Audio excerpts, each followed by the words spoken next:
أعوذ بالله من الشيطان الرجيم.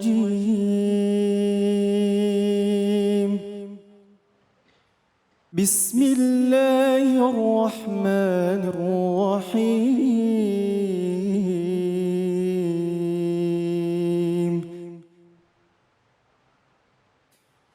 قل إن ربي يبسط الرزق لمن يشاء من عباده يبسط الرزق لمن يشاء من عباده ويقدر له وما أنفقتم من شيء فهو يخلفه وهو خير الرازقين.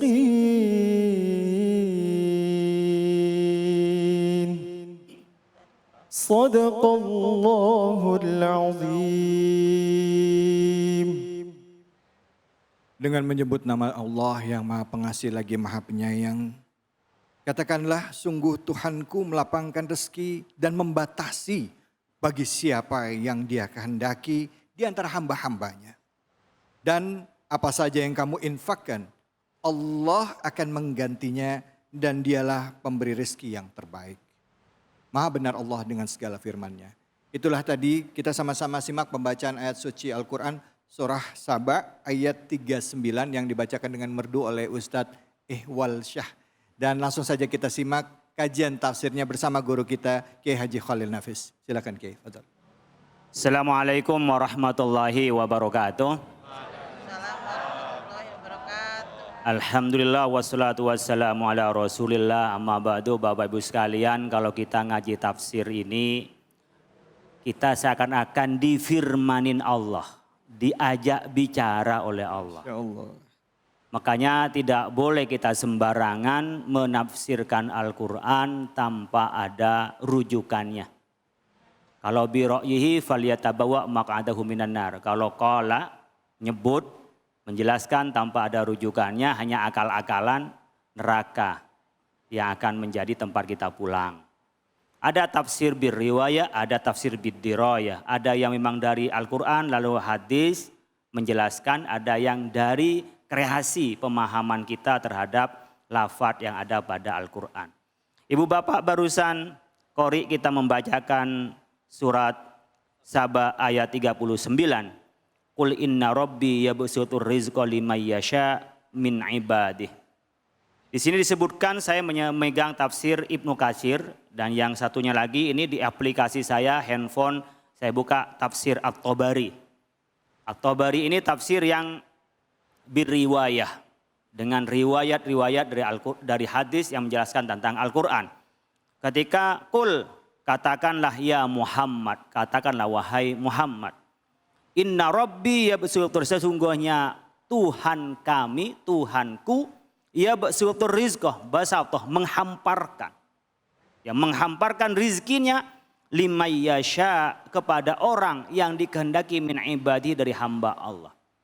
Jadi ibu bapak, kalau tadi kita ngelihat VT itu, ada orang yang minta-minta mengharap pada orang karena kurang yakin kalau dia itu akan mendapatkan rezeki dari Allah. Jadi kita hanya membutuhkan berupaya. Allah yang memberikan kepada kita. Maka di situ bihasabi malihi fi dzalika minal hikmati yabsutu ala hadza minal mali katsiran wa yudayyiqu ala hadza wa yaqtur ala rizqihi jiddan. Jadi Allah yang memberikan, kadang-kadang kita banyak rizkinya, kadang-kadang sedikit rizkinya. Tapi apa yang terjadi Bapak Ibu sekalian, kadang-kadang kita mempersempit maknanya rizki. Rizki dianggapnya uang dan hanya kepada hasil dari harta yang kita miliki. Materi saja dianggapnya rizki. Padahal rizki yang paling tinggi apa Bapak Ibu sekalian? Iman. Ini rizki paling tinggi, bisa duduk di sini di masjid tenang, kemudian diajari dengan Islam, ada pernikahan. Coba nggak ngerti Islam, kita kayak hewan. Udah nggak tahu pasangan kita, nggak tahu keturunan kita. Kita nggak kenal Allah yang paling rugi. Itu rizki paling tinggi. Ya besutur rizki. Allah buka. Ada orang yang tahu. Kaum orientalis itu tahu tentang ajaran-ajaran. Tapi nggak Allah buka rizki keimanannya. Nggak beriman. Mungkin ngajinya lebih pintar dari saya. Dari Ustadz David juga bisa lebih pintar. Tapi dia tidak diberi hidayah oleh Allah. Nggak diberi rizki iman. Yang kedua rizki yang dari Allah, ya besutur rizqo liman yasha. Allah buka rizki kepada kita min ibadi, dari hamba-hambanya. Rizki kita punya teman yang baik. Teman baik punya pasangan baik. Coba ibu bapak sekalian, uangnya banyak, hartanya banyak, tinggi jabatannya. Tapi pulang ke rumah, bapak-bapak diomelin terus sama istrinya. Dibentak-bentak sama istrinya. Ya ini. Pulang ke rumah diomel-omelin terus sama istrinya. Enggak ada benernya. Ibu-ibu perlu tahu. Kalau bapak-bapak dibentak istrinya, meskipun dia profesor, bisa goblok mendadak.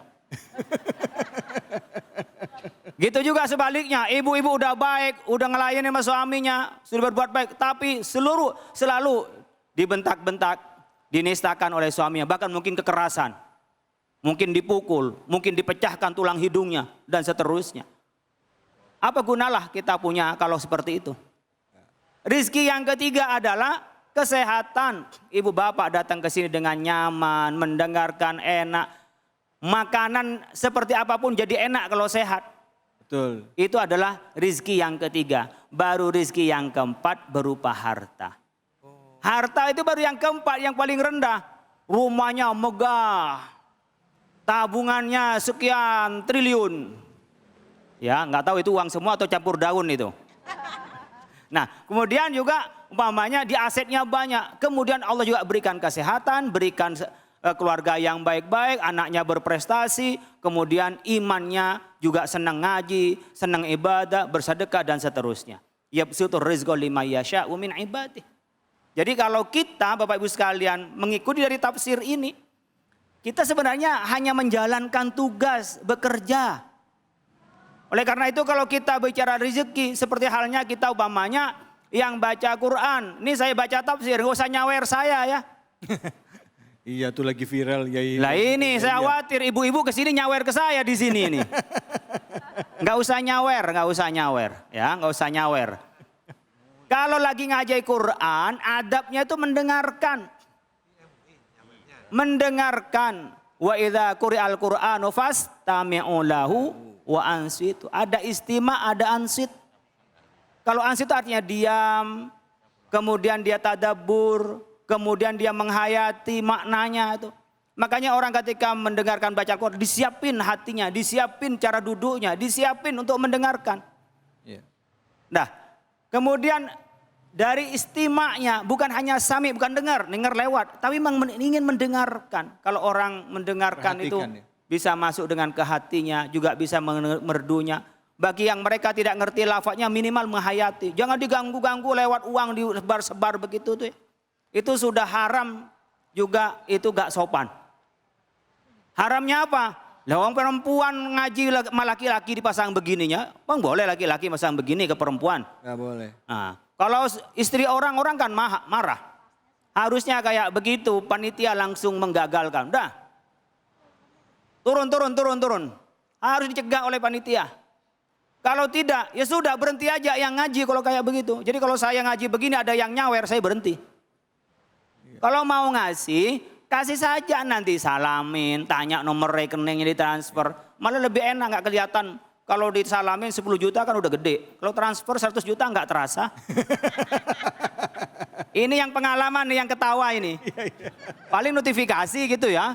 Ya kita 10 juta tuh kegedean, dia mesti taruh di kantong itu melembung begini nih. Saya kadang-kadang disalamin 10 juta ngembung, tapi ditransfer 10 juta, 100 juta kagak terasa apa-apa itu. Pak udah transfer ya gitu. Jadi ibu bapak sekalian, kita memahami rizki itu dari Allah. Datang dari sebelah kanan, sebelah kiri itu adalah Allah yang memberikan perantara. Kita hanya menyiapkan perantaranya. Ya besutur rizqa liman yasha'u min ibadih. Wa yaqdiru lahu, dan Allah yang berikan kadarnya. Katanya Al-Ghazali yang ada dalam kitab Mau'izatul Mu'minin Ihya Ulumuddin, ringkasannya Ad-Dimashqi disebutkan, orang yang berlaku curang, orang yang khawatir dengan kehidupannya karena imannya kurang kuat kepada Allah. Tapi jangan sampai iman saja tanpa berusaha. Karena tawakal itu setelah berupaya baru kita sandarkan kepada Allah, dua-duanya.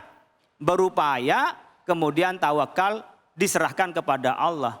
Kama salil tayri yaghdu khimasan wa taruhu bitona. Kayak burung. Burung gak ada yang terlambat bangun pagi. Burung tidak ada yang diem di sangkarnya, pasti jalan. Tapi dia pergi pagi-pagi lapar, pulang itu sudah kenyang. Kewajiban kita berupaya, yang memberikan rizki adalah Allah. Wa yaqdiru, dan Allah memperkirakan. Berapa si A? Oh ini rezekinya, umpamanya Ustadz David, istrinya 1 itu rezeki. Iya. Ya, bukan 2 berarti. Kalau lebih dari 1 itu rezeki juga enggak? Ya tambahan rezeki berarti. Kemudian punya anak 2 itu kan rezeki. Satu keluarga sama-sama senang ngaji. Beliau saya begini masih nerusin lagi kuliahnya. Ke S3-nya. Itu rezeki untuk nambah ilmu. Ya. Kemudian umpamanya dengan aktivitas beliau sambil dakwah dapat harta. Itu juga rezeki. Allah yang sudah ngatur per orang. Ya besutur rizqa liman yasha wa yaqdirulah. Dan Allah yang memperkirakan. Allah yang menakarnya. Makanya disebutkan pada ayat berikutnya, wa ma anfaqtum min syai'in fahuwa yukhlifuh. Apapun yang kita infakkan, nafak itu terowongan Bapak Ibu sekalian. Kalau pergi ke Mekah kan ada terowongan nafak itu. Nafak. Artinya apa? Gunung pun ada terowongannya, yang mentok pun ada terowongannya kalau kita berinfak. Makanya kalau kita berinfak itu bisa menghindarkan dari mara bahaya. Bisa mendapatkan keutamaan. Jadi kalau daf'ul bala bis sadaqah. As-sadaqah itu daf'ul bala. Sadaqah itu dapat menolak bala. Dan yang kita keluarkan fahuwa yukhlifu, Allah akan menggantinya. Makanya didoain sama malaikat, Allahumma a'ti munfiqan khalafa, Allahumma a'ti mumsikan talafa. Kata malaikat, tiap pagi itu malaikat doa, ya Allah, orang yang bersedekah berikanlah gantinya. Orang yang pelit rusakin hartanya. Kalau kita yakin as-sadaqatu burhanun. Sedekah itu bukti keimanan. Orang yang gak beriman pasti berpikir, saya punya duit 100 juta, disedekahkan 10 juta, tinggal 90 juta. Ini orang yang gak beriman. Terus yang beriman gimana Pak? Saya punya 100 juta, disedekahkan 10 juta, berarti tabungan saya 10 juta. Dilipat gandakan oleh Allah sampai bisa 700 kali lipat. Sampai tak terbatas. Bisa diberikan di dunia sebagian, yang pasti di akhirat pasti diberikan. Di sini disebutkan dalam hadisnya, mahma anfaqtum min syai'in fima amarakum bihi wa bahu lakum fawa yakhlifuhu alaikum fid dunya bil badli wa fil akhirati bil jazai wasyawabi. Ini disebutkan dalam kitab tafsir Ibnu Katsir, apa yang kita keluarkan dan yang kita lakukan kepada orang lain dengan pemberian infak kita, Allah akan memberikan gantinya di dunia. Dan Allah akan memberikan balasannya di akhirat. Dan pahalanya hanya orang yang beriman. Kalau yang nggak beriman ya pasti berkurang lah Pak, sayang. Jadi kalau ada orang pelit tanda imannya kecil.